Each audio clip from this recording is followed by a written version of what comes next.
What's up, people? I am back for another video. This is a video I should have did yesterday, but I just didn't.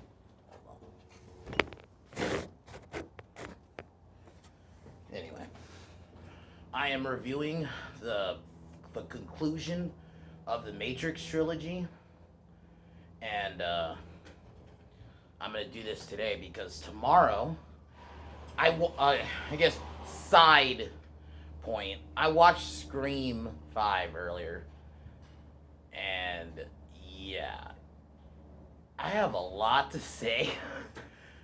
I said it on Twitter. It's a very mixed bag. So I'll talk about that more tomorrow in my spoiler review. But yeah, I have issues. But I'll get to that tomorrow. But right now, I am reviewing the final of the Matrix trilogy.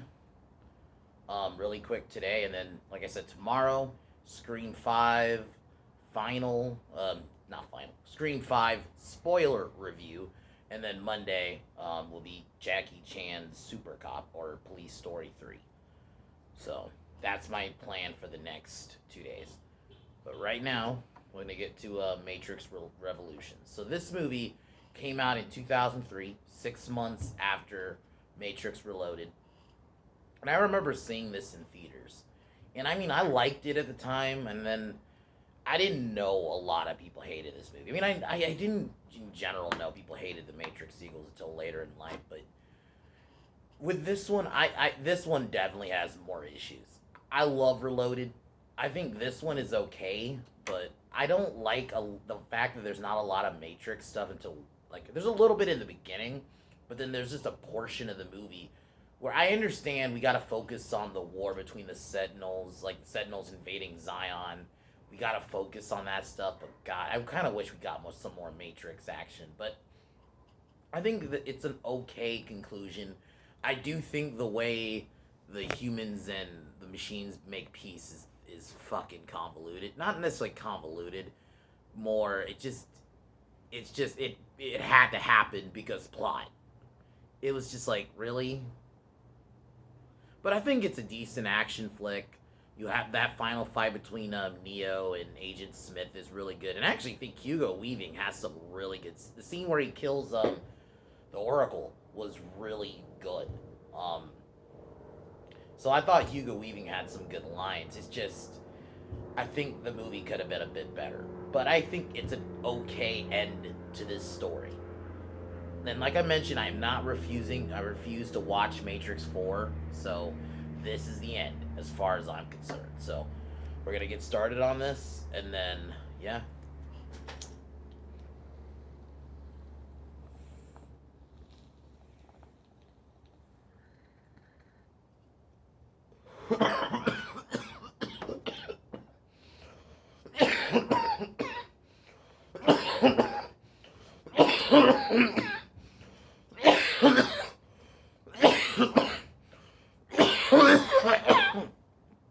Right. So this movie opens up. We basically start immediately after the ending of Reloaded. We're on the Hammer ship. Um, Neo and Bane, who's the one, and Bane, who's the agent in Smith infected person.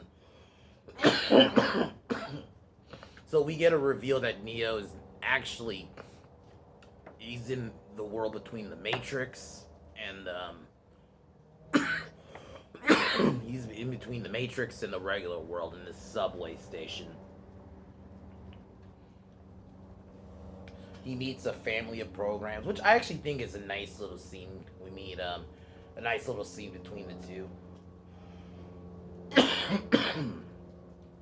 And we learn about the train man who Seraph, who from the first movie, not the first movie, the second movie, contacts Morpheus and Trinity, um, who tells them about Neo's containment, and then they have to go to the Merovingian to basically have him released. We get a nice little action scene of Neo, Seraph, and not Neo.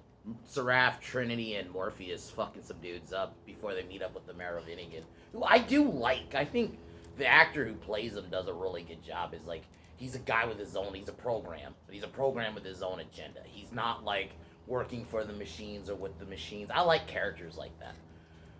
And it was, and don't get me wrong, and it's always good to see Persephone's fine ass. So, hey, even though she's only in the film for like 2 seconds. So after that, Trinity puts a gun to because initially the Merovingian will agree to let Neo release Neo if he gets the eye of the Oracle, so they refuse. So Trinity puts a gun to the Merovingian's head, and he asks, "Would you die for him?" And she says, "Yeah." So it shows you like how much in love they are. Um,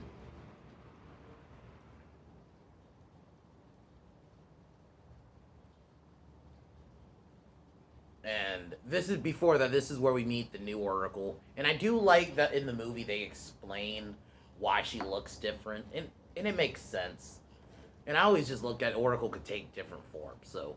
And it's unfortunate, Gloria Foster, who's Oracle in the first two, died like shortly after Reloaded, so R.I.P. But I thought the lady who did the Mary Alice, I thought she did a decent job as the Oracle, and I think she still did a good job of playing that wise old woman.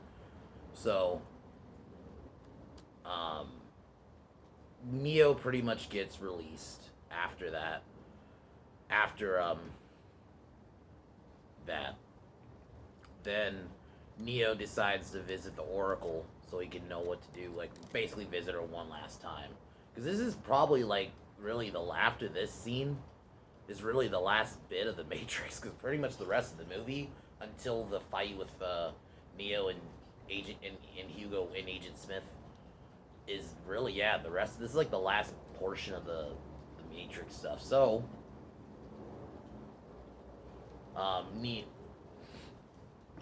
Neo visits the Oracle, who tells him the only way he has to go to the source, which is the Machine City. So he leaves, but then the Oracle knows something's bad is about to happen, so he tells Seraph to get Sati safe. So he does, but then the Agent Smith arrives and I think it's implied he assimilates Seraph and Sati. They don't show it, but it's implied, and then they arrive to confront the Oracle. And Hugo Weaving had some really good lines, and his plan is he wants to destroy both the Matrix and the real world. So he wants to be bigger than the Matrix. So I really like that. Hugo Weaving does a really good job in these movies, so he's definitely like a big plus for this one. So, and I thought the scene where he kills the Oracle or assimilates her really is really like sad. You feel bad for her. So the Oracle gets assimilated, and basically he's almost as powerful as Neo now. So back in the real world now, the Nebuchadnezzar,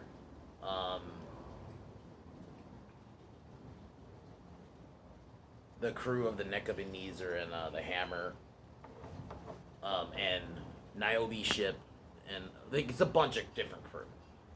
All they interrogate Maine, who says he doesn't remember what happened, and then while this is happening, Neo arrests the ship to travel to Machine City.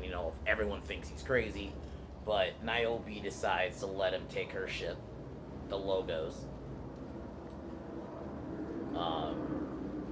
So yeah, pretty much this point forward, the movie is really just.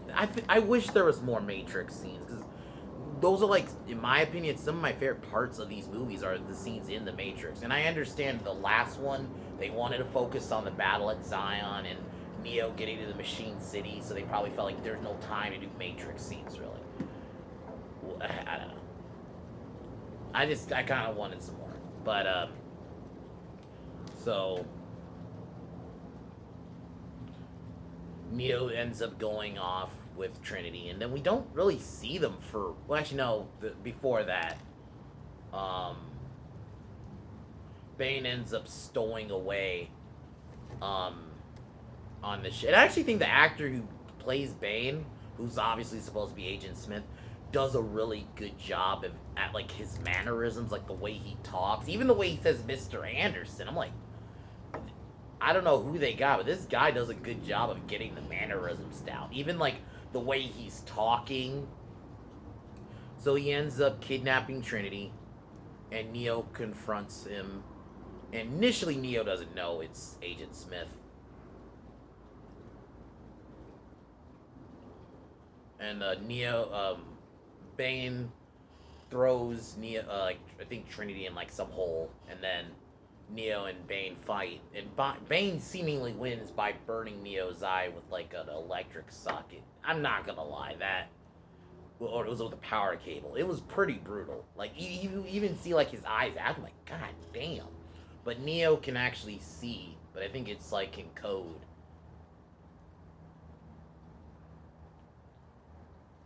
And he ends up killing Bane and getting to Trinity, but Trinity has to fly. So, and pretty much the rest of the film is Niobe and Morpheus trying to get back to Zion with the crew of the Hammer. Which I'll admit, the scenes where they're getting attacked and fighting Sentinels is kind of cool. And I like the cut back to Zion where they're getting ready for the battle. They have like mech suits. And the kid you see in the second one that is like a Neo fanboy. I actually like him a lot better in this one. I thought in the first one he was a bit annoying. That's why I didn't really bring him up really in that review. I actually like him a lot better in this one. He just wants to do what's right, So the general kind of allows him to basically help.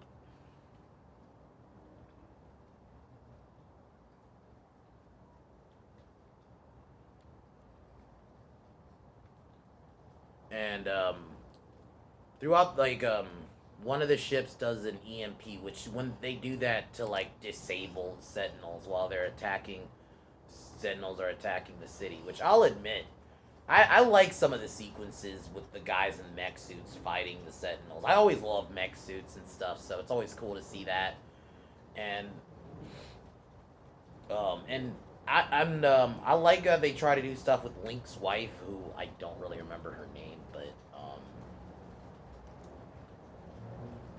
I think her name was Z. I think she wants to join the army because that's what her husband would do, So, and it's crazy because if you write that now, that would be looked at as almost like Disney or whoever would make that woke as fuck. But no, she doesn't. She's just because she wants to. That's what her husband would do.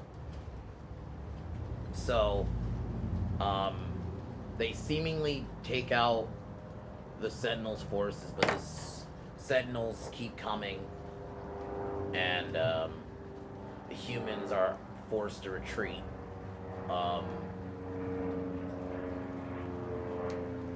And while this happens, Neo and Trinity arrive at Machine City, and I think they get shot down.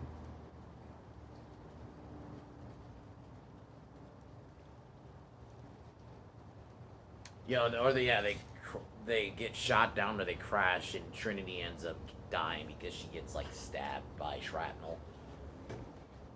Here's my issue.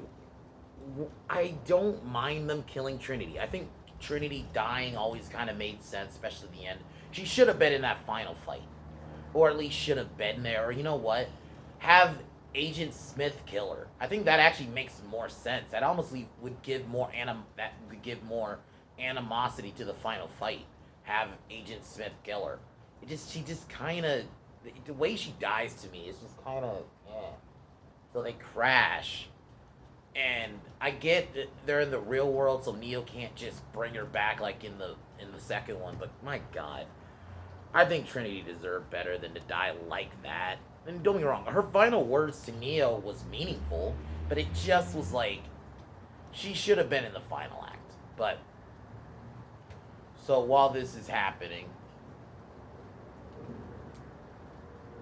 Neo confronts the leadership of the machine, who they take form of this giant head, and the effects are. I think a lot of the CGI is a bit better in this one. It's wonky in some scenes, but so in order, so the deal is he because Neo mentions that Agent Smith is gonna come here and become too powerful, so he proposes that stop if he that Tell proposes if the rope machines stop their forces and make peace with Zion, Neo will stop Agent Smith. So the deal is the machine agrees, and the Sentinels stop and they stop attacking while they're encroaching on Zion. Very convenient. I just thought that was a little, I don't know. I get it. They didn't probably want to do something traditional like, oh, the humans beat the machines by force, and that's how the war stopped. They made it like, oh, Agent Smith is dangerous to both. But it's like, I don't know. I found that too convenient. Way too convenient. And almost like, oh, the machine in the script says the machines have to stop fighting, so they're going to stop fighting now. It just, I don't know. It doesn't work for me the way it's executed. But the final fight between Neo and Agent Smith is pretty dope. I like the rain setting. All the other Agent Smiths are just sitting back and watching. And I've been kind of like saying this with this movie. This fight is a great blueprint for a great Superman fight. Like the amount of like they fly at each other, they're throwing each other buildings, the explosion around the buildings. Like I do like that, but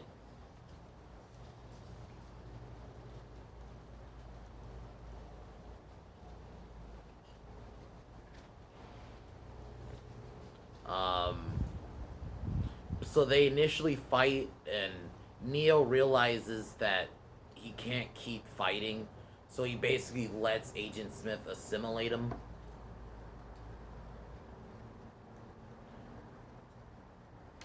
They end up getting destroyed because probably they were too powerful, and pretty much the war ends, and Neo decides to basically sacrifices himself, and peace is made, and we get a scene between the Architect and the Oracle. They agree to make peace, and the film ends. This movie is not bad, but there's a lot of things. I don't really like the lack of Matrix scenes. I think Trinity's death was not executed great. Her just kind of dying in a crash is kind of weak to me. It would make way more sense, and I actually think it would give more animosity to the final fight if you had Agent Smith kill her. Like maybe they get to the Matrix together, and initially maybe Trinity gets too hasty and Agent Smith kills her, and like that's what should have happened. It should have been something like that. She should have been involved in the final act. It just felt kind of weird to just kill her so abruptly like that. But I think the movie is fine. You have cool action scenes, like the scenes at Zion where they're protecting it from the Sentinels is pretty cool. I like Commander Locke a lot more in this one. They don't make him just an asshole, but it's understandable. He's a more of a pragmatist. He's not like he doesn't believe in the whole Oracle, Matrix, not Matrix stuff, like the one stuff. If I were to give this film out of 10, like a 7, there's not as much cool fights in this one, minus the final fight. I like some of the ship scenes, but I felt like this one was kind of, not boring, but I wanted more. It's supposed to be the last one. I wanted some more. And I don't like how convenient the way humans and machines make peace. It's way too convenient. It almost is like, that's how you did it? Okay. Because the script said, so we're just gonna do it that way. I don't know. I don't hate this movie, especially considering I haven't watched it, but hearing about Matrix 4, but this one, it's not a great movie, and it definitely, I think, it's the worst of the trilogy. But I all around like these movies. I think the first one is in its class of its own, but I do love Matrix Reloaded. So, but this one is a bit of a step down. It's not horrible. I think Keanu Reeves is good. Lawrence Fishburne as Morpheus is always great. I would recommend. I would recommend it if you like Matrix Reloaded. I would say watch this, and it's an okay ending to the story. This wraps it up. The machines, or even though no matter how convenient and contrived it is, humans and humanity and machines make peace somehow. I can live with it, even if it's not written good. But I would probably watch it again. I don't hate it. I just think it's not as strong as definitely as the first one, but even with the second one. So, like I said, this one's like a 7. It's an alright movie. I don't like how they kill Trinity. I think that's my biggest gripe, is how they kill Trinity. I think that was kind of dumb. It's not killing her, because it makes sense in the final one to kill her, but just not like that. That was weird. So, but like I mentioned earlier, Scream 5 review tomorrow. I guess I'll do a mini review really quick. Scream 5, there's a lot of issues. So I'm not going to go into those really, because, oh my god, I will go off. So, positives, I do think there were some solid kills. And I do like some of the cinematography. I think the opening scene is really good, and I'll talk about that more tomorrow. But man, does this movie have problems. So I'll be talking about that tomorrow in my spoiler review for Scream 5. But other than that, I'm going to cheers to this movie, and peace out.